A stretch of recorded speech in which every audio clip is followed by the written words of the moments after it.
Baru keluar-keluar bakal salib timnas Indonesia, Malaysia malah langsung kena karma karena pemain keturunan. Kemenangan bisa membutakan, Garuda Muda harus belajar menang tanpa lupa diri. Yuk simak selengkapnya, hanya di Kamus Bola.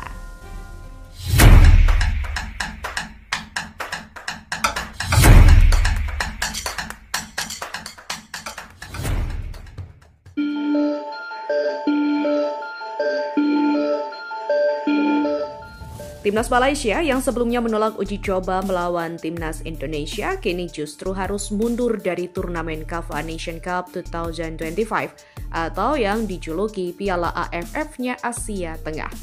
Alasan utamanya, absennya pemain-pemain keturunan yang jadi andalan utama skuad Harimau Malaya membuat pelatih Patrick Klamowski enggan mengikuti ajang tersebut. Patrick Klamowski resmi mengkonfirmasi bahwa skuad Harimau Malaya tidak akan ambil bagian dalam CAF Nation Cup 2025 yang digelar pada akhir Agustus hingga awal September. Sebelumnya, berbagai pengamat hingga pelatih Malaysia sangat membanggakan keikutsertaan timnas Malaysia di CAF Nation Cup 2025. Bahkan Malaysia gembar-gembor bahwa skuadnya setara dengan timnas Iran, salah satu lawan yang akan dihadapi Malaysia di CAF Nation Cup 2025. Sekarang karena takut kebantai di turnamen tersebut, Malaysia malah memilih mundur. Turnamen ini merupakan kompetisi sepak bola Asia Tengah yang mulai naik pamor dan dianggap setara Piala AFF. Namun untuk kawasan Asia Tengah, kita memiliki pemain yang beraksi di liga terkemuka dunia seperti Spanyol, Argentina, Kolombia, dan Jepang untuk membawa mereka ke Tajikistan, tuan rumah CAF Nation Cup 2025. Itu sesuatu yang mustahil pada September 2025, kata Patrick Klamowski dikutip dari akun X resmi Malaysia_NT. Ketergantungan timnas Malaysia pada pemain naturalisasinya menjadi alasan kuat timnas Malaysia mundur dari turnamen ini. Karma usai tolak timnas Indonesia? Ya, sebelumnya sempat menjadi sorotan ketika timnas Malaysia menolak tawaran uji coba dari timnas Indonesia. Ketika itu, banyak yang mempertanyakan alasan Harimau Malaya tidak mau menghadapi skuad Garuda meski waktunya tepat di FIFA Matchday. Namun tak lama berselang, muncul kabar bahwa Malaysia akan mengikuti CAF Nation Cup 2025, turnamen bergengsi Asia Tengah yang pada edisi perdana 2023 dimenangkan oleh Iran. Saat kabar itu muncul, publik menduga Malaysia sengaja menghindari laga melawan timnas Indonesia demi persiapan di CAF. Tapi kini, ironi terjadi, Malaysia justru gagal tampil di CAF Nation Cup dan tetap belum memiliki lawan pengganti untuk FIFA Matchday September 2025. Di sisi lain, timnas Indonesia sudah mengunci agenda uji coba kontra Libanon dan Kuwait di Surabaya. Malaysia memang sedang naik daun setelah diperkuat para pemain diaspora. Namun ketergantungan pada mereka menjadi pisau bermata dua, mengangkat performa tim namun menyulitkan ketika bentrok jadwal. Sementara itu, timnas Indonesia berada dalam jalur positif menuju babak keempat kualifikasi Piala Dunia 2026 zona Asia yang akan dimulai Oktober 2025 di Arab Saudi dan juga Qatar.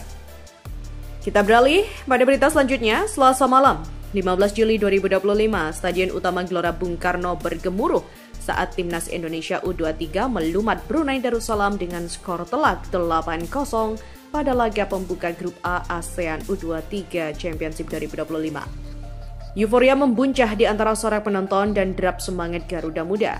Namun di tengah pesta gol itu, pelatih Graal van den Boek justru memilih berdiri di sisi yang lebih teduh.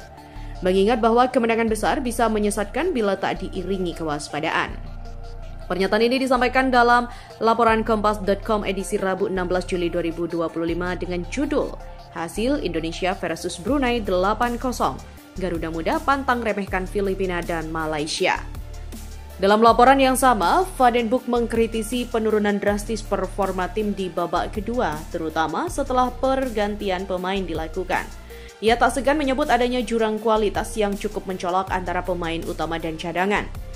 Sikap realistis ini mencerminkan pandangan jangka panjang seorang pelatih, bahwa sepak bola usia muda bukan soal seberapa banyak mencetak gol, tetapi seberapa kuat membentuk mental, karakter, dan konsistensi tim di setiap fase pertandingan. Urgensi pernyataan Van den Boek semakin penting jika dikaitkan dengan kondisi pembinaan sepak bola Indonesia hari ini. Di tengah harapan besar publik terhadap regenerasi prestasi, kemenangan telak atas tim melemah bisa menjadi pedang bermata dua, mengangkat harapan sekaligus menumpulkan evaluasi. Karena itu, kritik Van den Broek bukan sekedar catatan teknis, melainkan untuk kepemimpinan yang bertanggung jawab dan patut menjadi cermin bagi semua pihak yang terlibat dalam pembangunan sepak bola nasional. Euforia skor besar antara optimisme dan ilusi. 8 gol dalam satu pertandingan adalah capaian impresif. Jens Schreven menjadi sorotan utama dengan torehan 6 gol.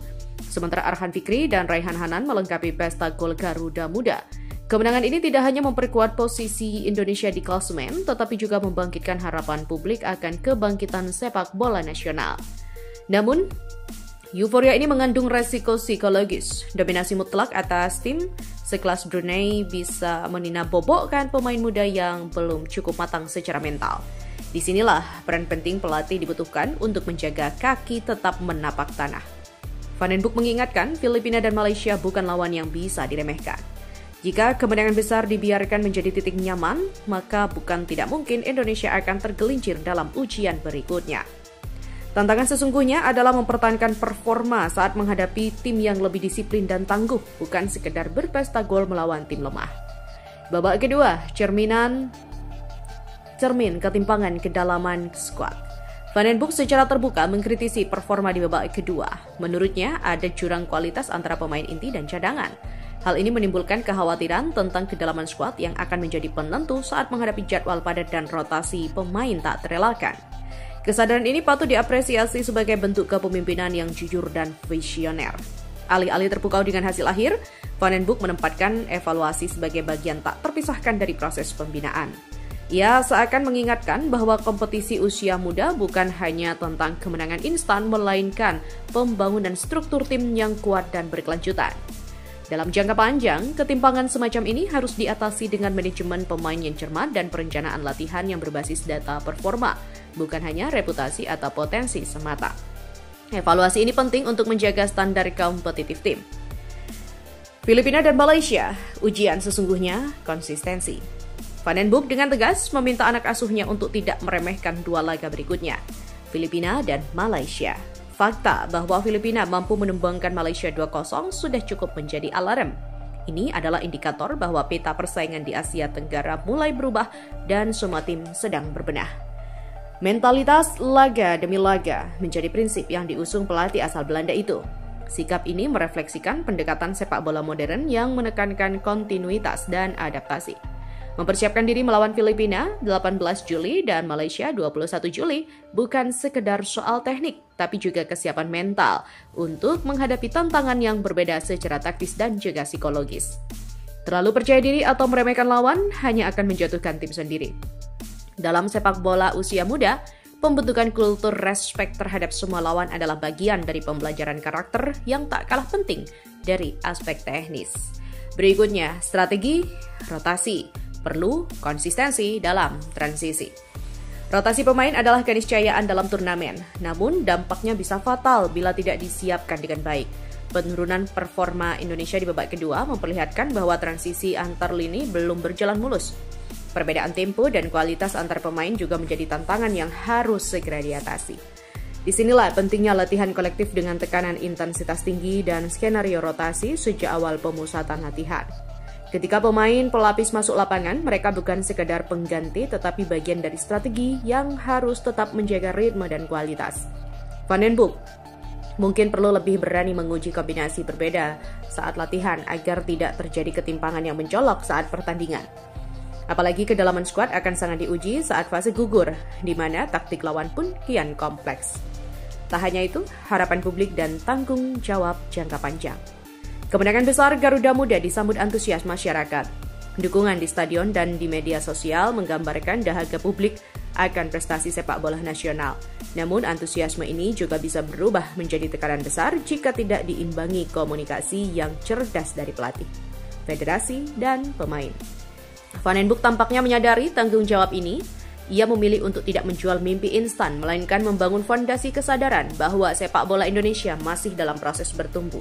Ia secara tidak langsung mengajak publik untuk mendukung proses, bukan sekedar hasil. Momen seperti ini seharusnya dimanfaatkan federasi untuk memperkuat sistem pembinaan usia muda secara nasional, menjadikan kemenangan ini bukan sekedar catatan skor, tetapi tonggak perubahan paradigma dalam melihat sepak bola sebagai proyek jangka panjang. Kemenangan 8-0 atas Brunei seharusnya tidak membuat kita terlena. Justru inilah saatnya membangun kesadaran kolektif bahwa konsistensi, kedalaman skuad, dan mental bertanding adalah kunci menuju level kompetisi yang lebih tinggi. Filipina dan Malaysia akan menjadi ujian sesungguhnya apakah Garuda Muda hanya kuat di atas kertas atau memang siap terbang tinggi. Kita harus mempersiapkan diri laga demi laga, ujar Van den Boeck dengan nada tegas namun reflektif. Dalam sepak bola, seperti dalam hidup, kemenangan besar kerap datang bersama tanggung jawab yang lebih besar pula.